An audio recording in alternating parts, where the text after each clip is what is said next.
Here's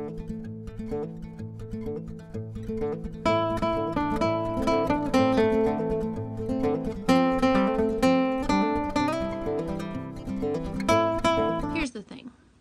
2020 sucked. Frankly, all the preceding years had their moments as well. Distance learning seems like a nice little damnation from the devil himself. Flicked perspective upon the already anxious and tormented who had the audacity to complain about how hard it was to be a stay-at-home mom to 5 kids already. Oh, this is the bad place. Add in the trauma of realizing that your religion and all affiliated hope that you had for happiness was nothing but a corrupt cult. Upon exiting, you simultaneously have to contend with the realization that not only did you waste 30 years of your own life not trusting the subtle doubts of your own instincts and believing the malarkey that you were spoon-fed, but you also have to contend with the abrupt and agonizing ostracism inflicted on you by every person that you ever knew or loved, all the while ensuring that your own children will never know a pain like you're enduring every moment of every day, while you still manage to make 3 meals every day, managing their school schedules and doctor's appointments.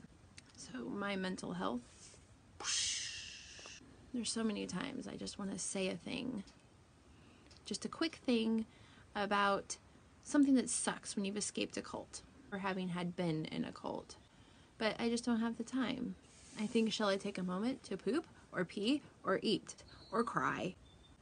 So often I want to say a thing, but I don't, and I swallow it. It sinks down into my heart where it becomes something that it shouldn't be.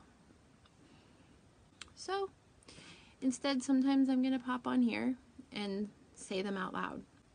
All those pesky little thoughts that hinder my rise to mental health. Here's the thing. When you're in a cult, you don't really know that you're in a cult. It's kind of like when you're in a dream and you don't know it's a dream. You might recognize some things as rather odd or even downright impossible, but until you wake up, you accept the reality that you're in. And then when you do wake up, you forget most of it anyway, because now you accept that you are awake. So anything that happened in the dream is now irrelevant, usually. However, I dream a little differently. I often have these dreams where I'll see like phenomenal sights, like the moon will rise, but instead of like the little eraser-sized moon, it's like the size of a dinner plate, like it's huge in the sky. Or this one time I was driving down in a canyon, a bald eagle flew right in front of my line of vision, just feet away from me, and was like keeping up with the pace of the car. In the dream, I took photographs of these events, dreaming that I use my Canon Rebel EOS to capture the perfect clarity of the sight, saving them to the safety of a memory card for when I wake up. Yeah, in the dream, I snap a picture and I think, now I can prove to people what I saw when I wake up. Of course, once I am awake, I realize how absurd it is to believe such a thing. There is no denying the extreme disappointment of being able to witness such a fantastic sight, capture it, and not be able to share it. It's pretty much the same thing when you come out of a cult. It's absurd what I used to believe, but there is no denying the reality of the agony of being villainized and ostracized for what I saw. Maybe the lesson in that is that there are certain signs and sights intended only for my eyes. My desire to share probably stems from a desire for validation.